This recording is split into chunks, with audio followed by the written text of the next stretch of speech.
The morning sun slanted through the glass of the cafe window, slicing the air into warm stripes. Jamal sat at a corner table, tapping on his laptop with headphones half off, the way he always did when he was half in the world and half out of it.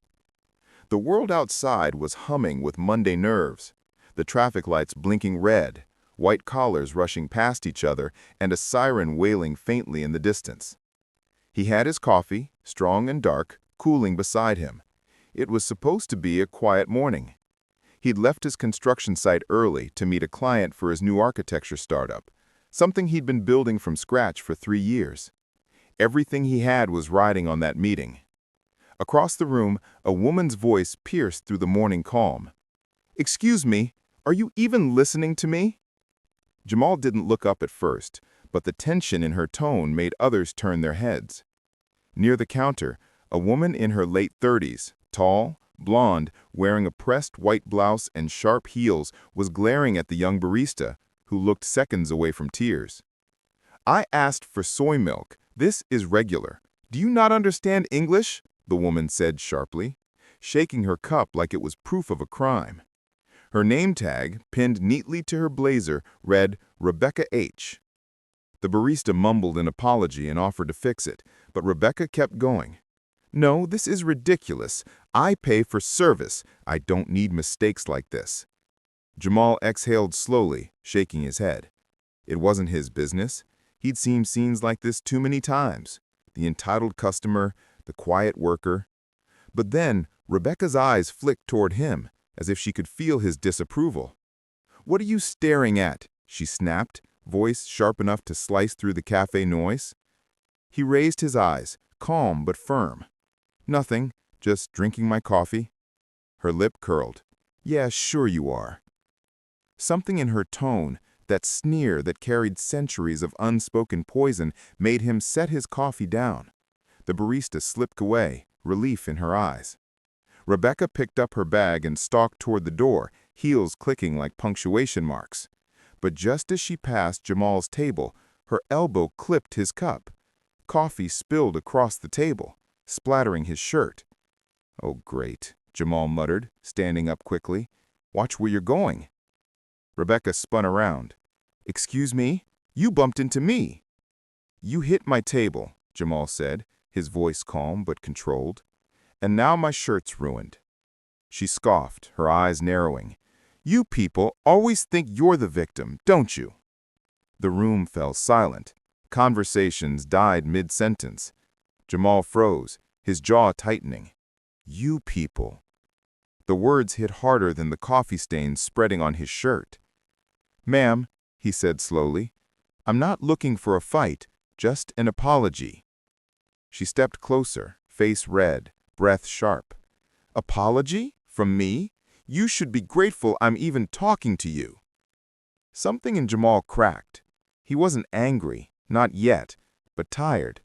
Tired of the small humiliations, the whispers, the looks, the you people moments that piled up like invisible bruises. He glanced around. Everyone was watching. Phones were out, cameras, recording. And then it happened. She slapped him. It wasn't a hard slap, more shock than force, but the sound rang out like a shot. Gasps filled the room. Even Rebecca looked startled at her own hand, trembling slightly. For a second, everything stopped. The air, the sound, his heartbeat. Jamal didn't move. He just looked at her. His eyes, deep, brown, and calm, said everything. He wasn't afraid. He wasn't violent. He was done. "Are you finished?" he said quietly. She laughed nervously, brushing her hair back. "What, you gonna hit me back? That's what you people do, right?" Her voice wavered, unsure now. Cameras were filming. Every second was being recorded, every word, every movement. Jamal didn't raise his hand. He simply straightened, his tall frame casting a quiet power that made her step back. "No," he said softly. "That's not what I do." Then he picked up his phone, still calm, and said, "But I am pressing charges." Her eyes widened. "What? You can't. It was just—" The cafe manager rushed over, stammering apologies, asking if they should call the police. Jamal nodded once. Rebecca's voice shook as she tried to explain. "It was an accident. I didn't mean." But Jamal's face was unreadable now. "You hit me, you insulted me, in front of everyone." And then, with quiet finality, "Now you'll see what happens when I hit back, the right way." When the officers arrived, the energy in the cafe was tense and electric. Some customers gave statements. The videos were already circulating online. White woman hits black man in public cafe. The story spread before the police even asked for his name. They questioned her, then him. He stayed calm, polite, collected. The officer looked at him with quiet respect, while Rebecca's words tumbled into confusion, excuses, apologies, half-truths. As they led her out for assault, she turned to him one last time. Her eyes weren't angry now. They were afraid, not of him, but of what she'd become. That night, Jamal sat in his small apartment, scrolling through his phone. His face was everywhere. Some were praising him for his restraint, calling him a symbol of dignity. Others twisted the story, painting her as a fragile woman and him as intimidating. He sighed. He didn't want this. He didn't want to be a headline. Then came the message. An email from the Herald Review, a major news outlet. They wanted to interview him. "Your story is inspiring," the reporter wrote. "We want people to hear your side." He hesitated. He didn't want fame. He wanted change. And maybe, he thought, this was how it began. Rebecca, meanwhile, sat alone in her apartment, staring at the flickering TV. Her face was on every channel. The comments online were brutal. Her boss had suspended her. Her friends weren't answering her calls. At first, she was angry, at him, at the cameras, at the cancel culture. But as the hours passed, that anger started to rot into something else. Shame. She replayed the moment over and over, her own voice, venomous and cold. "You people." How easily it had come out. How deeply it had cut. Her mother's voice echoed in her mind. "You have to stand up for yourself, Rebecca." But that's not what she'd done. She'd hurt someone.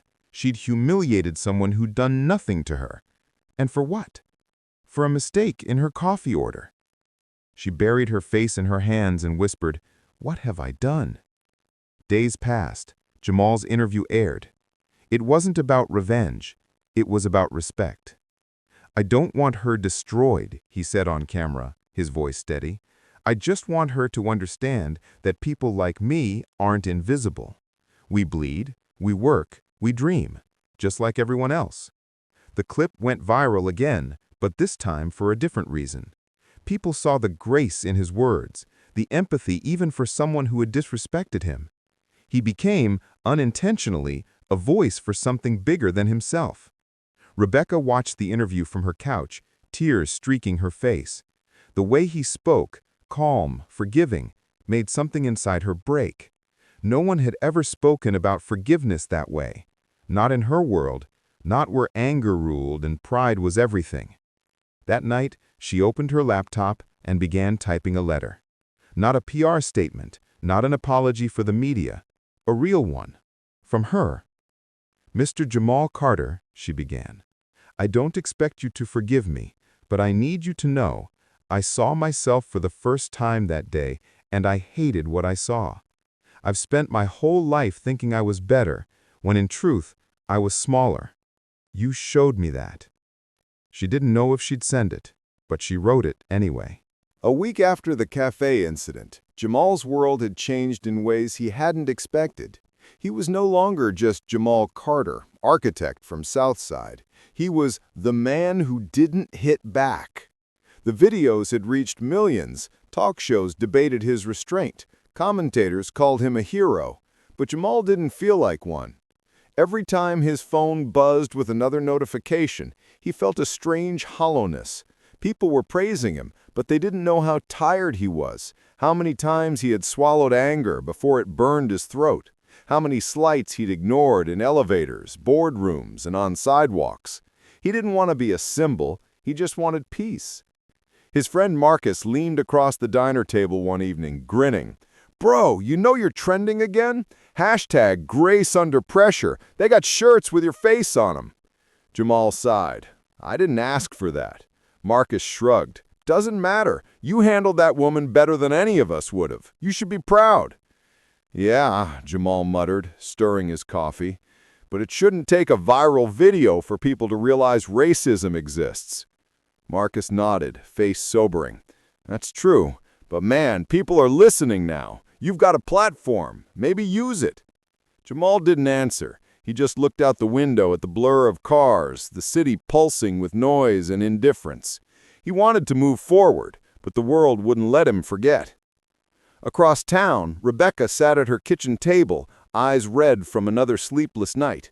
The past week had been a nightmare. Her company had terminated her contract. Her social media accounts were filled with hate messages. Even her neighbors avoided eye contact. She had done interviews trying to defend herself at first, but they only made things worse. Every word she spoke sounded hollow, rehearsed, defensive. It wasn't until she watched Jamal's interview, really watched it, that something began to shift. He hadn't cursed her. He hadn't mocked her. He'd spoken about respect, equality, and dignity. And the part that haunted her most was his calmness, that quiet dignity she had tried to shatter with her slap. She printed his interview transcript and kept it on her table, reading it over and over. "I just want her to understand that people like me aren't invisible." Those words replayed in her mind whenever she looked in the mirror. Rebecca decided she couldn't stay silent anymore, not as a victim, but as a human being who had been wrong. So she began volunteering at a local community center that worked with racial awareness programs. She didn't announce it online. She didn't tell reporters. She just showed up. At first, people recognized her and whispered. Some refused to speak to her, but she kept coming.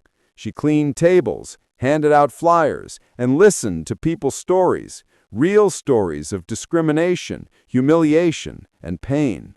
And for the first time in her life, she listened, not to respond, but to understand.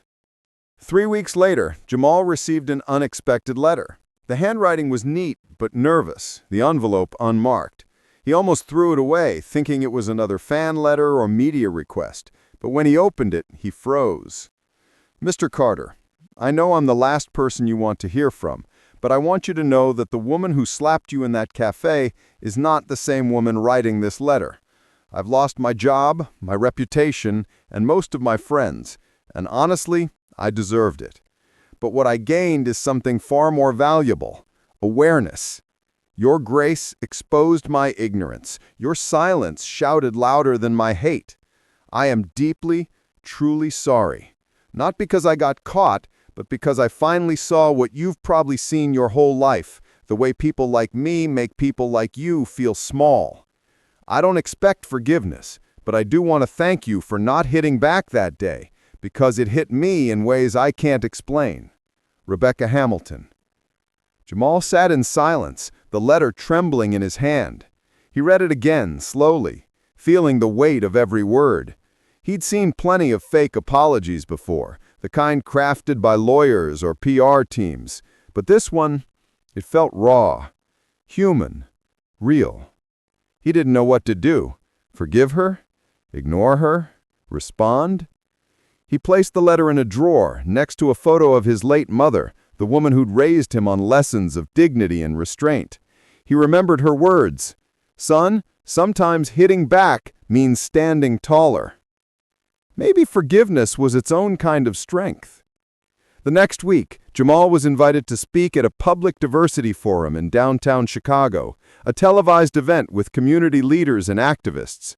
He almost declined, but decided to go. If his voice could make a difference, maybe it was worth it. The auditorium buzzed with cameras and murmurs. As Jamal stepped onto the stage, a hush fell. He spoke from the heart. "I didn't plan to become a story," he began. "That day, I just wanted an apology. But I realized people like me don't just need apologies. We need acknowledgement. We need equality. We need to stop being told to calm down when we're hurt and move on when we're wronged." The crowd nodded, silent and attentive. He continued, "Forgiveness isn't weakness. It's power. Because when we forgive, we take back control of our story. But forgiveness doesn't erase accountability. It demands change. The audience applauded. Cameras flashed. Jamal smiled faintly, but his eyes drifted toward the back row and froze. Rebecca was there. She sat quietly, no camera crew, no spotlight, just her, pale, nervous, but present. Their eyes met for the first time since the cafe. For a heartbeat, neither looked away.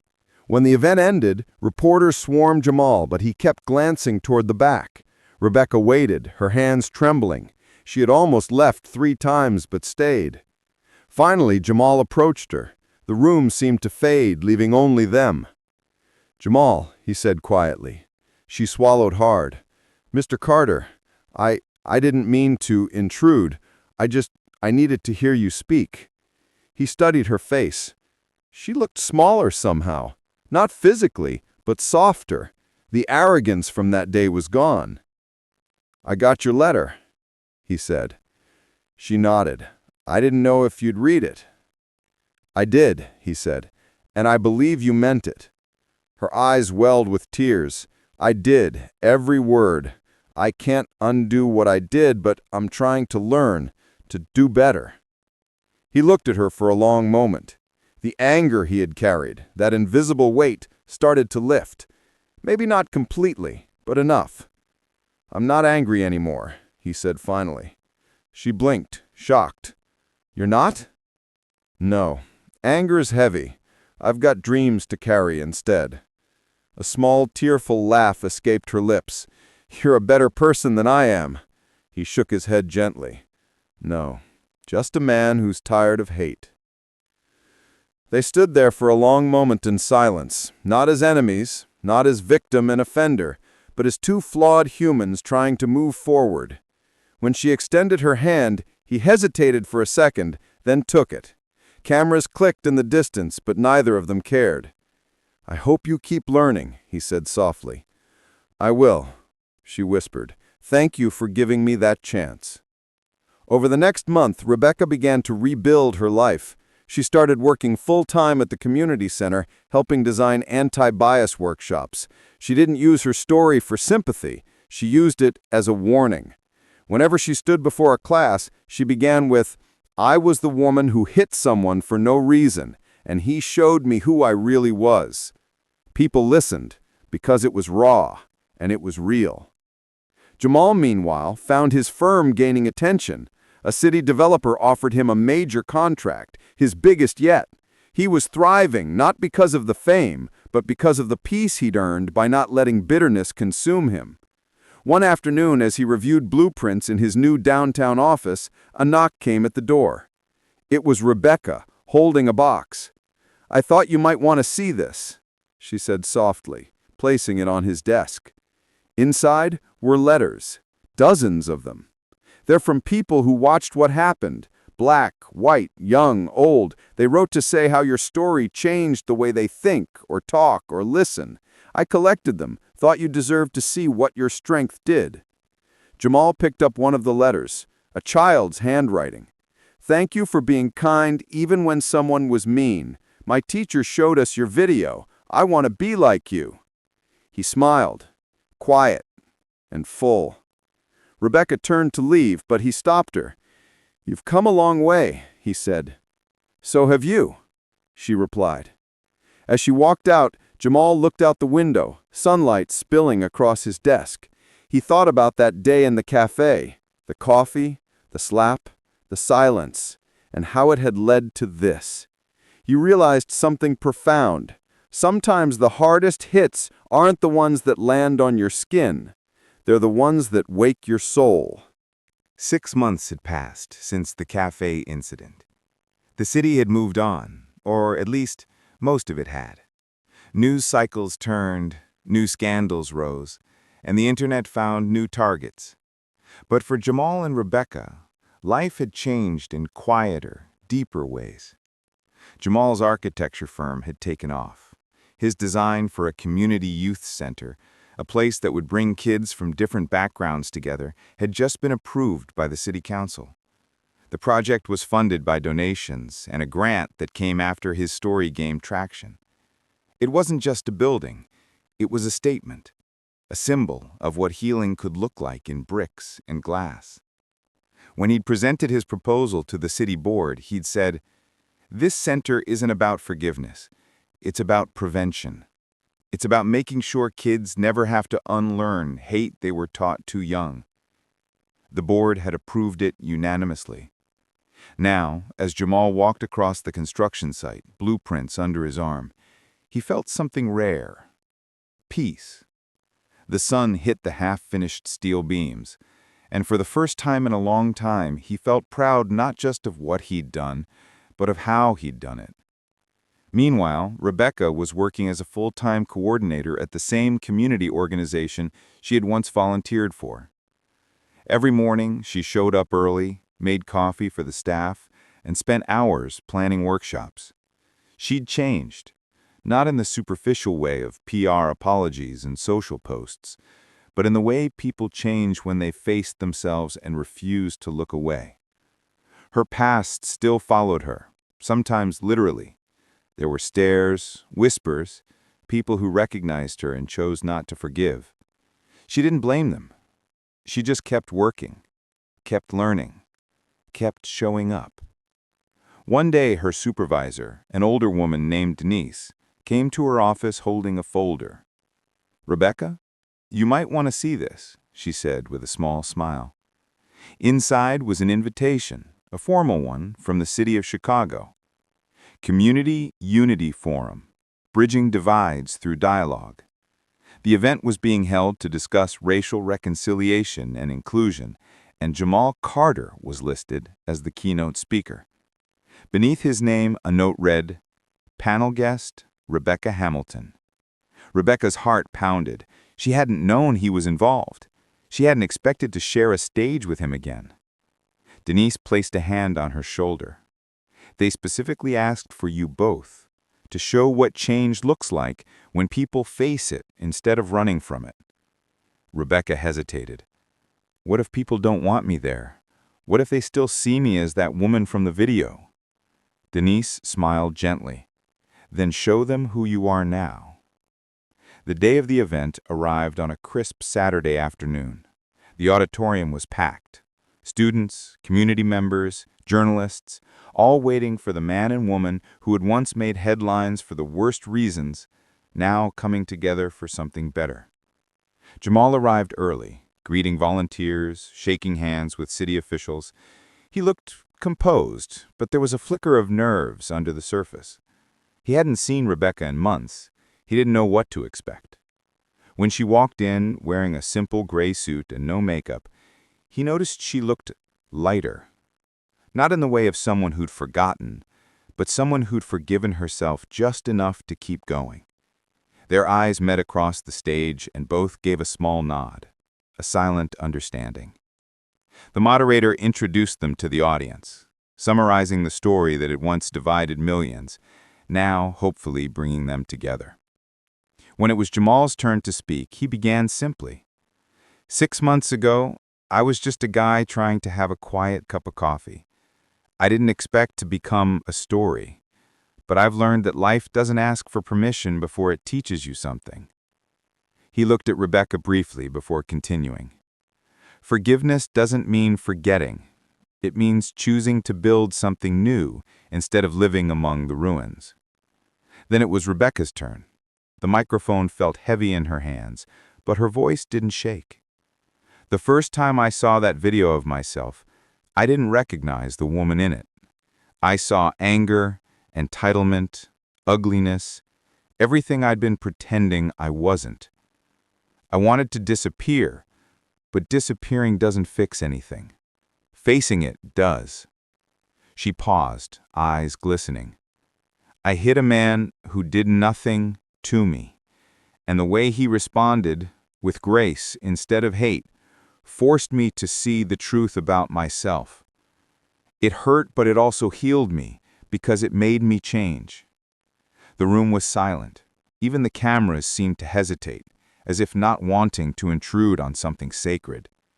Then the moderator asked, "What made you forgive him, Mr. Carter?" Jamal smiled faintly.